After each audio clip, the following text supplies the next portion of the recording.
Hey everyone, welcome back to शनिश्वा swing steps, जहां हम सीखते हैं गर्ल्स के लिए यूनिक और ब्यूटीफुल डिज़ाइंस के टॉप्स बनाना। आज के वीडियो में हम बनाने वाले हैं ये round collar puff sleeve top, वो भी बिना कैनवास के। तो शुरू करते हैं। ये टॉप बनाने के लिए मैंने यहाँ पर 2.5 मीटर जॉर्जेट फैब्रिक लिया हुआ है और साथ ही जॉर्जेट में लगाने के लिए मैंने यहाँ पर क्रेप का अस्तर भी लिया हुआ है। यहाँ पर मेरा जो अस्तर का फैब्रिक है उसको सिर्फ मैंने 1.5 मीटर ही लिया है।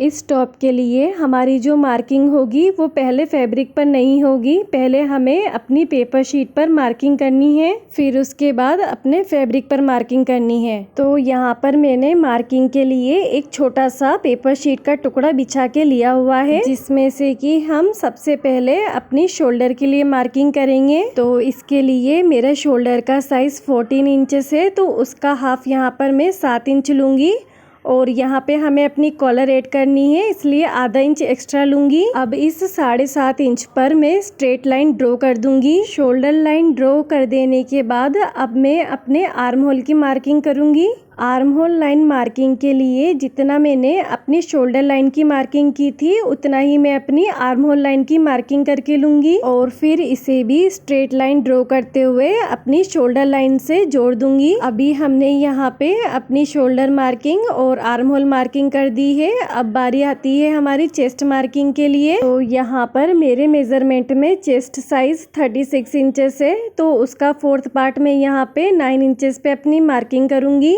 और इसी मार्किंग के आगे की ओर 1.5 इंच पर अपनी मार्जिन की मार्किंग भी कर दूंगी। अभी हम यहाँ पे अपने इन सभी पॉइंट्स को स्ट्रेट लाइन ड्रॉ करते हुए अपनी आर्म होल लाइन से मिला देंगे, जिससे कि हमारा यहाँ पर इस तरीके से एक एल शेप बन के रेडी हो जाएगा। अब हमें इस एल शेप के अंदर की ओर को अपने फ्रंट आर्म होल कर्व के लिए मार्किंग करनी है। तो ये जो मार्किंग है उसे मैं 1 इंच पर करके लूंगी और अब इसी पॉइंट से होते हुए हम यहाँ पे एक कर्व शेप ड्रॉ कर देंगे। आर्म होल कर्व ड्रॉ करने के लिए यहाँ पे मैंने फ्रेंच कर्व की हेल्प ली है, जिसकी वजह से मेरा ये जो कर्व है वो काफी फिनिशिंग से तैयार हुआ है। इसके बाद अब हम आगे बढ़ते हैं अपनी नेक मार्किंग की तरफ। तो जैसा कि आप जानते हैं हमने शोल्डर लिया था 7.5 इंच, तो उसमें से हम 4.5 इंच कंधे का रखेंगे और बाकी जो बचा है 3 इंच उसे हमें अपनी नेक की विड्थ में यूज करना है। तो इसलिए हम यहाँ पे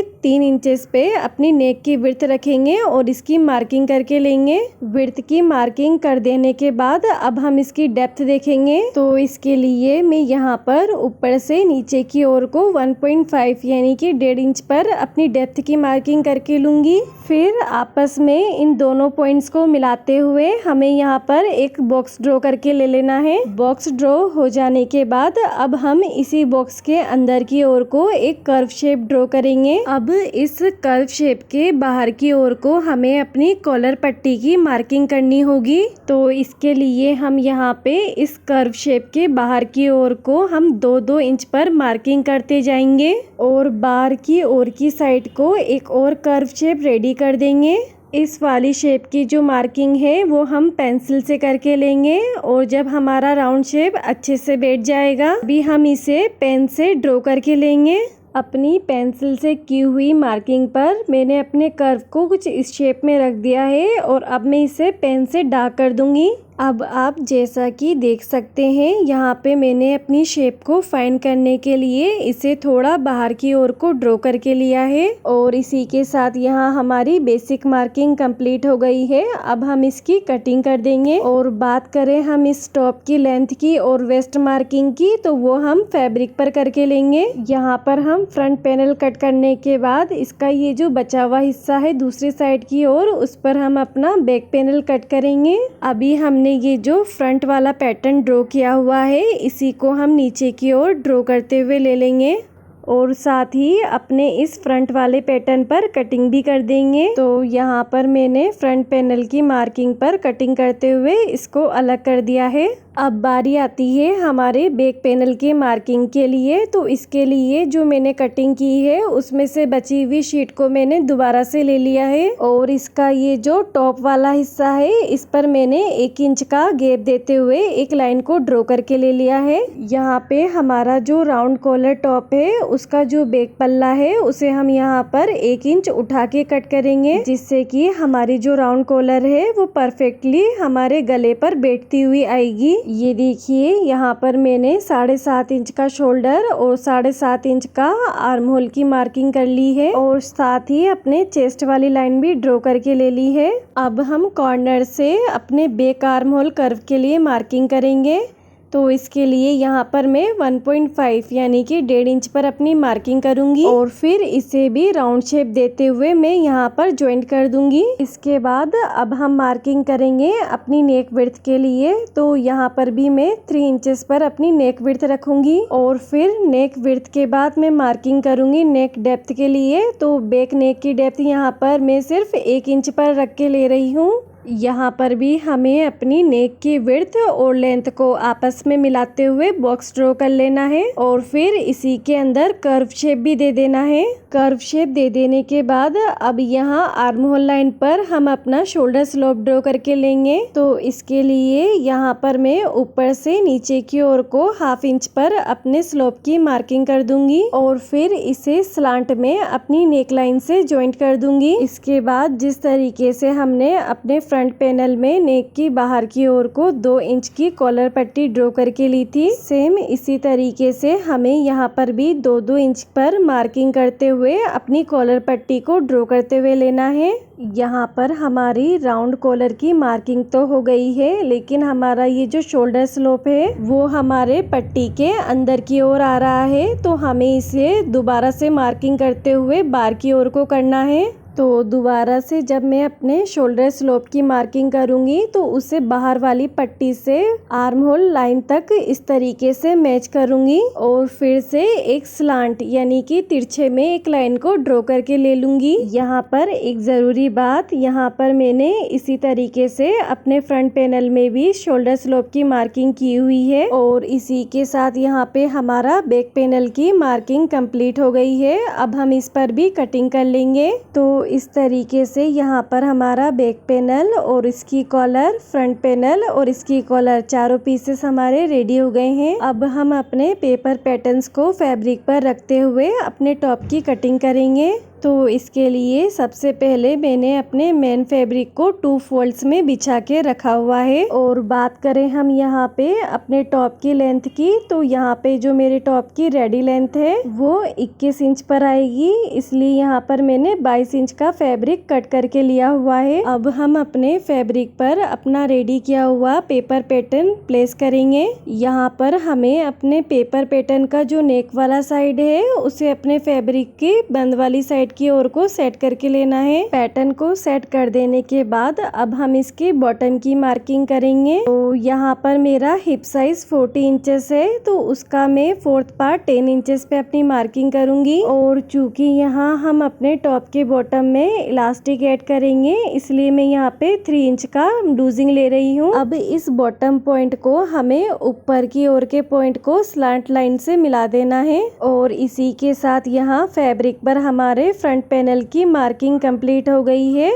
अब हम इसी शेप के अकॉर्डिंग अपने फैब्रिक की कटिंग करके ले लेंगे। मेन फैब्रिक पर कटिंग कर देने के बाद अब हम इसी पैटर्न को रखते हुए अपने अस्तर के फैब्रिक पर भी कटिंग करते हुए ले लेंगे। अस्तर की कटिंग के साथ ही यहाँ पर मैंने अपने मेन फैब्रिक और अस्तर के फैब्रिक को आपस में ज्वाइंट करके भी ले लिया है और सेम इसी तरीके से यहाँ पर मैंने अपने बैक वाले पैनल को भी तैयार कर दिया है। यहाँ पर मैंने अपने बैक पैनल के सेंटर में 3 इंच का एक स्लिट भी दिया है, जिससे कि हमें कॉलर टॉप पहनने में आसानी रहती है। टॉप का बॉडी पार्ट तैयार कर देने के बाद अब बारी आती है इसकी कॉलर के लिए। तो कॉलर मार्किंग के लिए मैंने अपने बचे हुए फैब्रिक को इस तरीके से 2 फोल्ड किया हुआ है। अब हम इस पर अपनी तैयार की हुई जो जो कॉलर्स है उन दोनों को अच्छे से प्लेस करेंगे। फिर अपने पेपर पैटर्न के अकॉर्डिंग अपने फैब्रिक को कट करके ले लेंगे। ये देखिए यहाँ पर मैंने मेन फैब्रिक पर अपनी कॉलर को कट करते हुए ले लिया है। अब हमें अपने लाइनिंग पर भी सेम इसी तरीके से अपनी कॉलर को कट करते हुए लेना है। और जैसा कि आपको बताया था, यहाँ पर मेन फैब्रिक और लाइनिंग फैब्रिक दोनों पर ही मैंने अपनी कॉलर को कट करते हुए ले लिया है। अब हमें अपनी दोनों कॉलर का ये जो ऊपर वाला हिस्सा है उस पर सिलाई लगाते हुए लेना है। सिलाई लगा देने के बाद ये जो हमारा ऊपर का मार्जिन है, अब हमें उसे कट करना है, ताकि जब हम अपनी कॉलर को पलटे तो वो हमारी फिनिशिंग में पलटाई में आ जाए। कट्स दे देने के बाद अब हम अपनी कॉलर को इस तरीके से बीचों बीच खोल के रखेंगे। और हमने ये जो दोनों कॉलर को जोड़ने के लिए सिलाई की थी, इसी पर हमें एक और सिलाई कर देनी है राइट साइड की ओर को। और इसके बाद हम अपनी कॉलर को इस तरीके से पलट देंगे। और यहाँ पर मैंने अपने कॉलर के एकदम सेंटर में यानी कि बीचों बीच में सिलाई लगा के ले ली है। अब हम अपनी कॉलर को पलटते हुए ये जो इसका ऊपर वाला हिस्सा है दोबारा इस पर सिलाई लगा के लेंगे। और जैसा कि आपको बताया है, यहाँ मैंने कॉलर के ऊपर की ओर को सिलाई दे दी है। और आप देख पाएंगे हमारी कॉलर कितनी फिनिशिंग से रेडी हुई है। और इसी के साथ हमारी कॉलर हमारे टॉपर के बॉडी पार्ट में लगने के लिए तैयार हो गई है। यहाँ पर कॉलर लगाने के लिए मैंने अपने टॉपर को फिर से बिछा के ले लिया है। और साथ ही अपनी रेडी की हुई कॉलर भी मैंने ले ली है। अभी हमारी कॉलर का जो ओपन वाला हिस्सा है उसे हमें अपने नेक की साइड की ओर इस तरीके से राउंड में ज्वाइन करते हुए सिलाई देनी है। फिर इसे राइट साइड की ओर को टर्न कर देना है। और यहाँ पे मैंने अपनी कॉलर को अपने टॉप से ज्वाइन करके ले लिया है। फ्रंट पैनल पे कॉलर ज्वाइन कर देने के बाद अब बारी आती है हमारी बैक पैनल कॉलर की। तो इसके लिए हम यहाँ पर अपनी बैक पैनल वाली कॉलर को एकदम सेंटर से फोल्ड करते हुए इसे बीच में से कट कर लेंगे।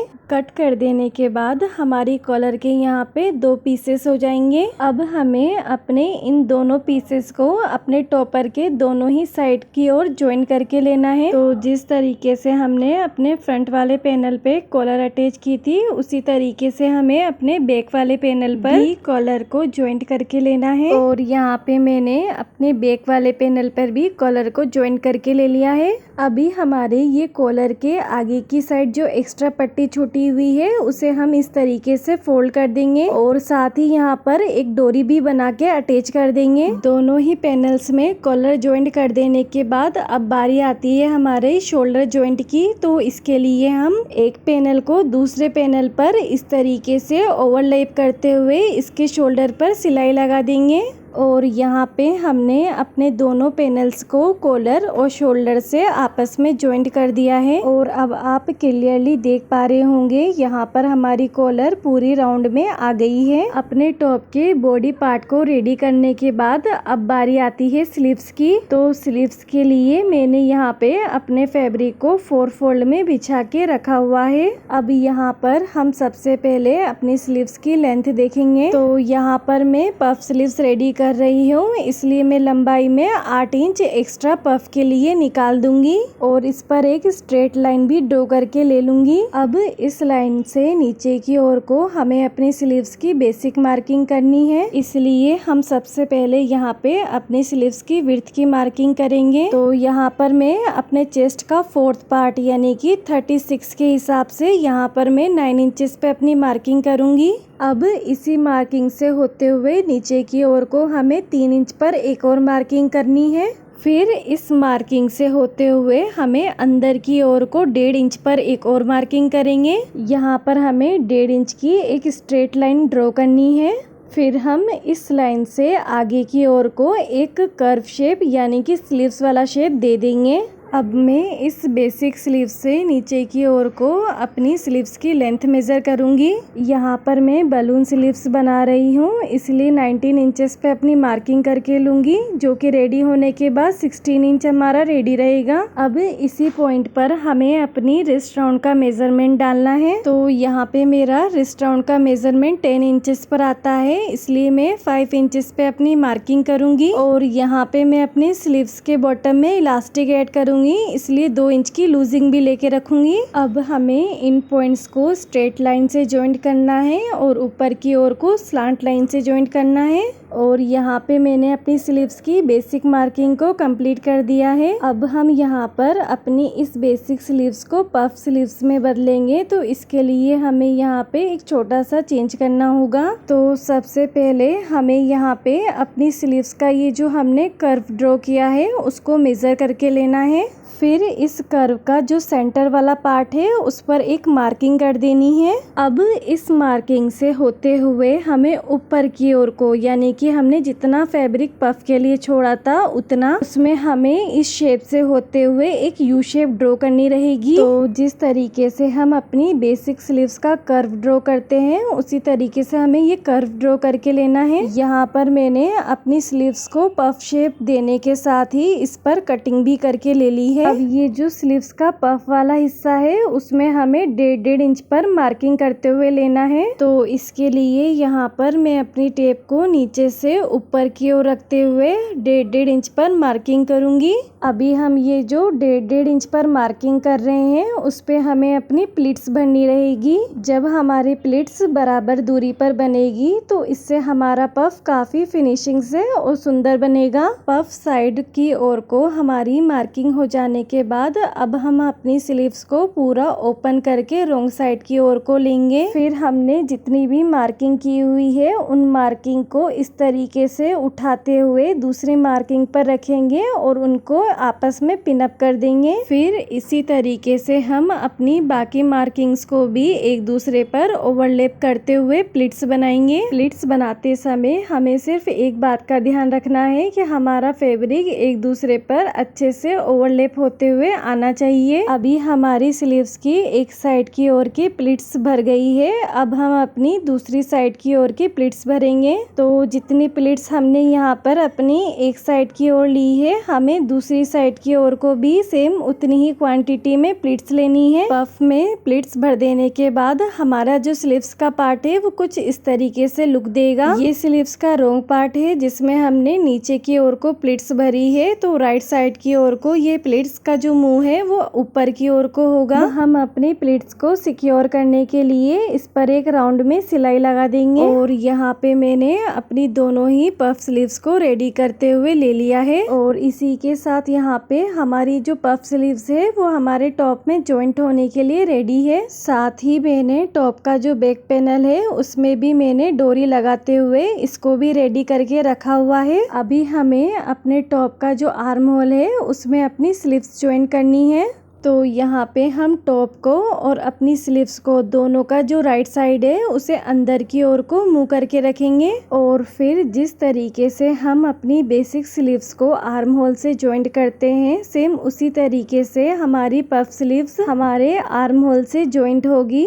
यहाँ पर मैंने अपनी दोनों ही स्लीव्स को टॉप से ज्वाइन करके ले लिया है। और अब आप यहाँ पर क्लियरली देख पा रहे हैं हमारा इसका जो पफ है वो बहुत ही सुंदर आया है। अब हमें अपने टॉप में अपने मेजरमेंट के हिसाब से फिटिंग की सिलाई लगाते हुए ले लेना है।